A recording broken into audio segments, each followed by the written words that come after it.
ಒಂದು ಅಂದ ತಕ್ಷಣ ಸೂರ್ಯ ಅವ್ರಿಗೆ ಅಧಿಪತಿ ಆಗಿರ್ತಾರೆ. ಇವ್ರಿಗೆ ತುಂಬಾ ಓವರ್ ಕಾನ್ಫಿಡೆನ್ಸ್ ಇರುತ್ತೆ. ನಾನು ಅನ್ನೋದು ಜಾಸ್ತಿ ಇರುತ್ತೆ. ಹೀಗ ಒಂದೇ ಬಿಡಬೇಕಾಗಿರೋದು. ಅದೆಲ್ಲ ಚೆನ್ನಾಗಿತ್ತು ಅಂದ್ರೆ ನಡ್ಕೊಂಡು ಹೋಗ್ತಿರುತ್ತೆ. ಇಲ್ಲ ಅಂದ್ರೆ 28 ಏಜ್ ಬರೋವರೆಗೂ ಸ್ಟ್ರಗಲ್ ಇದ್ದೇ ಇರುತ್ತೆ. ಸೂರ್ಯ ಉಡೋದಕ್ಕಿಂತ ಮುಂಚೆ ಎದ್ರೆ ಅವನ ಜೀವನ ಸೂರ್ಯನ ತರನೇ ಪ್ರಕಾಶಮಾನವಾಗಿರುತ್ತೆ. ಈಗ ನ್ಯೂಮರಾಲಜಿ ಪ್ರಕಾರ ಸುಮಾರು ಜನಕ್ಕೆ ಅವ್ರ ಜೀವನದ ಬಗ್ಗೆ ತಿಳ್ಕೊಬೇಕು ಅಂತ ಆಸೆ ಇರುತ್ತೆ. ಅಂದ್ರೆ ಸುಮಾರು ಜನ 1ರಿಂದ 9 ಡೇಟ್ಸ್ ಅಲ್ಲಿ ಹುಟ್ಟಿರೋರು ಸುಮಾರು ಜನ ಇದ್ದೇ ಇರ್ತಾರೆ. ಬಹುಶಃ ಅವ್ರು ತಿಳ್ಕೊಳಕ್ಕಾಗಿರಲ್ಲ. ಇಲ್ಲ ಈಗ ಪಾಡ್ಕಾಸ್ಟ್ ನೋಡ್ತಿದ್ರೆ ನನ್ನ ನಂಬರ್ ಬಗ್ಗೆನೂ ನಾನು ತಿಳ್ಕೊಬೇಕು ಅಂತ ಆಸಕ್ತಿ ಪಡೋರಿಗೆ ಸೊ ಒಂದ್ ಸೆಗ್ಮೆಂಟ್ ಮಾಡೋಣ ಅಂತ. ಹೆಂಗೆ ಅಂದ್ರೆ ಈಗ 1ರಿಂದ 9 ಹುಟ್ಟಿರೋರ ಜೀವನ ಹೇಗಿದೆ, ಪಾಸಿಟಿವ್ಸ್ ಏನು, ನೆಗೆಟಿವ್ಸ್ ಏನು, ಅದಕ್ಕೆ ಏನಾದ್ರು ರೆಮಿಡಿ ಇದೆ, ಅವ್ರೇನೋ ಒಂದು ತೊಂದರೆಗಳಿದ್ದಾರೆ ಅಂದ್ರೆ ಅದಕ್ಕೆ ರೆಮಿಡಿ ಏನು, ಏನ್ ಮಾಡಿದ್ರೆ ಸರಿ ಹೋಗ್ತಾರೆ ಅನ್ನೋದನ್ನ ಮಾತಾಡೋಣ. 1ರಿಂದ 9 ಸೀಕ್ವೆನ್ಷಿಯಲ್ ಆರ್ಡರ್ ಹೋಗೋಣ. ಈಗ ಅಫ್ಕೋರ್ಸ್ 1 ಅಂದ್ರೆ 1ನೇ ತಾರೀಕು ಹುಟ್ಟಿರ್ತಾರೆ, 10ನೇ ತಾರೀಕು ಹುಟ್ಟಿರ್ತಾರೆ, 19ನೇ ತಾರೀಕು ಹುಟ್ಟಿರ್ತಾರೆ, ಇಲ್ಲ 28ನೇ ತಾರೀಕು ಹುಟ್ಟಿರ್ತಾರೆ. ಅವ್ರ ಜೀವನ ಹೇಗಿದೆ? 1 ಅಂದ ತಕ್ಷಣ ಸೂರ್ಯ ಅವ್ರಿಗೆ ಅಧಿಪತಿ ಆಗಿರ್ತಾರೆ. ಇವ್ರಿಗೆ ತುಂಬಾ ಓವರ್ ಕಾನ್ಫಿಡೆನ್ಸ್ ಇರುತ್ತೆ. ನಾನು ಅನ್ನೋದು ಜಾಸ್ತಿ ಇರುತ್ತೆ. ಈಗೋ ಜಾಸ್ತಿ ಇರುತ್ತೆ.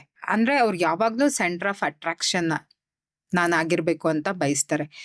ಅವ್ರು ಅನ್ಕೊಂಡಿರೋದು ಸಾಧಿಸೇ ತೀರೋದು ಅವ್ರು. ಸಾಧನೆ ಮಾಡಕ್ಕೆ ಹುಟ್ಟಿದ್ದಾರೆ ಅಂತ. ಹೌದು, ಸಾಧನೆ ಮಾಡೋದಿಕ್ಕೆ.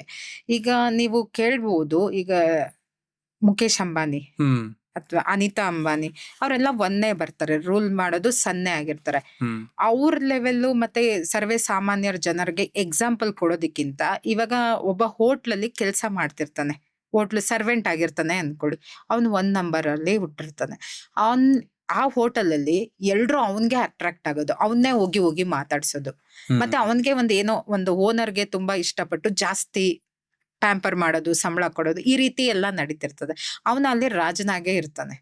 ಅಂದ್ರೆ ಅವ್ರದೇ ಕ್ಷೇತ್ರದಲ್ಲಿ ಸೆಂಟರ್ ಆಫ್ ಅಟ್ರಾಕ್ಷನ್ ಅಂತೂ ಆಗಿರ್ತಾರೆ. ಬಟ್ ಈಗೋ ಬಿಡ್ಬೇಕು ಇವ್ರು. ಫಸ್ಟ್ ಈಗೋ ಬಿಟ್ರೆ ಅವ್ರೇನಾದ್ರೂ ಮನ್ಸಲ್ಲಿ ಅಂದ್ಕೋತು ಅಂದ್ರೆ ಖಂಡಿತ ಸಾಧನೆ ಮಾಡ್ತಾರೆ. ಇವ್ರದ್ದು ನೆಗೆಟಿವ್ ಬಂದು ಈಗೋ. ಈಗೋ ಒಂದೇ ಬಿಡ್ಬೇಕಾಗಿರೋದು. ಮತ್ತೆ ಪ್ರತಿದಿನ ಅವರು ಬೆಳಿಗ್ಗೆ ಬೇಗ ಎದ್ದೇಳತ್ತ ಅಭ್ಯಾಸ ಮಾಡ್ಕೋಬೇಕು. ಸೂರ್ಯ ಉಡೋದಕ್ಕಿಂತ ಮುಂಚೆ ಎದ್ರೆ ಅವನ ಜೀವನ ಸೂರ್ಯನ ತರನೇ ಪ್ರಕಾಶಮಾನವಾಗಿರುತ್ತೆ. ನೀವ್ ಅನ್ಕೊಂಡಿರೋದು ಸಾಧನೆ ಮಾಡ್ಬೋದು.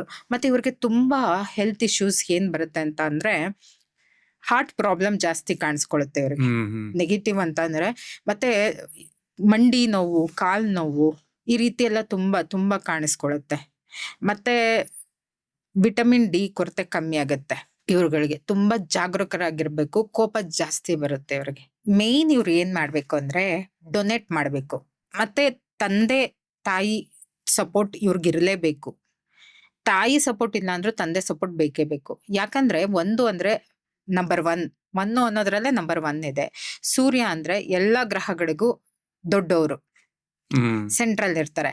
ಹಾಗೇನೆ ಮನೆಯಲ್ಲಿ ಯಾರಾದ್ರೂ ಈ ಡೇಟ್ಗಳಲ್ಲಿ ಹುಟ್ಟಿದ್ರೆ 1, 10, 19, 28 ಚಿಕ್ಕ ವಯಸ್ಸಿಗೆ ಜವಾಬ್ದಾರಿ ತಗೊಂಡು ಕೆಲ್ಸಕ್ಕೆ ಹೋಗ್ತಾರೆ, ಊರ್ ಬಿಟ್ಟು ಬರ್ತಾರೆ. ಇಲ್ಲ ನನ್ ಮನೆಗೆ ಏನಾದ್ರೂ ಸಹಾಯ ಮಾಡ್ಬೇಕು ಅಥವಾ ಜವಾಬ್ದಾರಿ ವಹಿಸ್ಕೊಂತಾರೆ. ಈ ರೀತಿ ನಂಬರ್ 1 ವರ್ಕ್ ಆಗತ್ತೆ. ಇವ್ರು ಏನ್ ಮಾಡ್ಬೇಕು ಅಂದ್ರೆ ಮೇನ್ ಪ್ರತಿ ನಿತ್ಯ ದೇವಸ್ಥಾನಕ್ಕೆ ಹೋಗೋದ್ ಅಭ್ಯಾಸ ಮಾಡ್ಕೋಬೇಕು. ಜೊತೆಗೆ ಡೊನೇಟ್. ನೀವು ಪೂಜೆ ಮಾಡಿಲ್ಲ ಅಂದ್ರೂ ಡೊನೇಟ್ ಮಾಡ್ಲೇಬೇಕು. ಸೂರ್ಯ ನೋಡಿ, ಸೂರ್ಯ ನಮ್ಗೆ ಬೆಳಗ್ಗೆ ಆದ ತಕ್ಷಣ ಹೆಂಗೆ ಅವನು ಟೈಮ್ ಕರೆಕ್ಟ್ ಆಗಿ ಬಂದು ಅವ್ನ್ ಕೆಲ್ಸ ಮುಗಿಸೋ ಅವ್ನು ಹೋಗ್ತಾನೋ ಹಾಗೆ ನಾವು ಪ್ರತಿಯೊಬ್ಬರಿಗೂ ನಾವು ಬೆಳಕು ಕೊಡ್ಬೇಕು. ಡೊನೇಟ್ ಮಾಡೋದ್ರಿಂದ ನಮ್ಮ ಲೈಫು ತುಂಬಾ ಸೂಪರ್ ಆಗಿ ವರ್ಕ್ ಆಗತ್ತೆ. ತುಂಬಾ ಡೊನೇಟೇ ಇದು. ಮತ್ತೆ ವೃದ್ಧರಿಗೆ ಏಜ್ ಅಂದ್ರೆ ವೃದ್ಧಾಶ್ರಮ ಇರುತ್ತಲ್ಲ, ಇಲ್ಲಿ ಡೊನೇಟ್ ಮಾಡ್ಬೇಕು. ಸರ್, ಯಾರು ಕೂಡ ಯಾವ್ದೇ ವೃದ್ಧಾಶ್ರಮದಲ್ಲಿ ನೀನು 20 kg ಕೊಡು, 50 kg ಕೊಡು ಅಕ್ಕಿ ಅಂತ ಕೇಳಲ್ಲ. 5 kg ಅಕ್ಕಿ ಅಥವಾ ಗೋಧಿ ಕೊಟ್ರು ಅವ್ರು ಇಸ್ಕೊಂತಾರೆ. ಹುಡುಕಿ ಕೊಡಿ ಅಥವಾ ನೀಡಿ ಪೀಪಲ್ಸ್ಗೆ ಡೊನೇಟ್ ಮಾಡಿ. ದಾನನೇ ಇವ್ರಿಗೆ ಮುಂದೆ ತರೋದಕ್ಕೆ ಸಾಧ್ಯ ಮಾಡ್ಕೊಡೋದು. ಇದು ಸಣ್ಣ ರೆಮಿಡಿ ಸರ್. ಯಾವುದು ಪೂಜೆ ಪುನಸ್ಕಾರ ಬೇಡ. ದೇವಸ್ಥಾನಕ್ಕೆ ಹೋಗಿಲ್ಲ ಅಂದ್ರೂ ಪರವಾಗಿಲ್ಲ. ಬೆಳಿಗ್ಗೆ ಶಿಸ್ತಾಗಿ ಎದ್ರ, ವಾಕ್ ಹೋದ್ರ ಅಥವಾ ಜಾಗ ಅಥವಾ ಏನೋ ನೀವು ಎಕ್ಸರ್ಸೈಸ್ ಮಾಡ್ತಿರೋ ಅಥವಾ ಏನೋ ಮಂತ್ರಗಳು ಪಠನೆ ಮಾಡೋ ಅಭ್ಯಾಸ ಇದ್ರೆ ಮಾಡ್ತೀರಾ, ಮಾಡಿ. ಆದ್ರೆ ಡೊನೇಟ್ ಮಾಡ್ಲೇಬೇಕು. ಆವಾಗ್ಲೇ ನಿಮ್ಗೆ ಭಾಗ್ಯೋದಯ. ಮತ್ತೆ ಇವ್ರಿಗೆ 28ರಲ್ಲಿ ಲೈಫ್ ಟರ್ನಿಂಗ್ ಪಾಯಿಂಟ್ ಸಿಗುತ್ತೆ. 28 ವಯಸ್ಸಾದಾಗ ಆವಾಗ ಸ್ವಲ್ಪ ಉಸಿರಾಡಕ್ಕೆ ಭಗವಂತ ತುಂಬಾ ಸ್ಟ್ರಗಲ್ ಇದ್ದೇ ಇರುತ್ತೆ ಇವ್ರಿಗೆ. ಭಗವಂತ ಕೊಡ್ತಾನೆ. ಕಾಂಬಿನೇಷನ್ ನಂಬರ್ಸ್ ಅವಾಗ್ಲೇ ಹಿಂದೆ ಹೇಳ್ದಾಗೆ ಅದೆಲ್ಲ ಚೆನ್ನಾಗಿತ್ತು ಅಂದ್ರೆ ನಡ್ಕೊಂಡು ಹೋಗ್ತಿರುತ್ತೆ. ಇಲ್ಲ ಅಂದ್ರೆ 28 ಏಜ್ ಬರೋವರೆಗೂ ಸ್ಟ್ರಗಲ್ ಇದ್ದೇ ಇರುತ್ತೆ. ಓಕೆ, ಅದಾದ ನಂತರ ಉಸಿರಾಡಕ್ ಬಿಡ್ತಾರೆ. ಅದಾಗಿದ್ಮೇಲೆ 37ರ ನಂತರ ಅವ್ರ ಲೈಫ್ ಸೂಪರ್ ಆಗೇ ಇರುತ್ತೆ. ಏನ್ ಅನ್ಕೋತಿರೋ ಅದೆಲ್ಲ ಆಗುತ್ತೆ. ಮನೆ, ಮತ್ತೆ ಮನೇಲಿ ಇರ್ತಕ್ಕಂಥ ಏನೇನು ಗಂಡ ಹೆಂಡತಿ ಮದ್ವೆ ಏನೇನ್ ಬೇಕೋ ಅದೆಲ್ಲ ಭಗವಂತ ಕೊಡ್ತಾರೆ.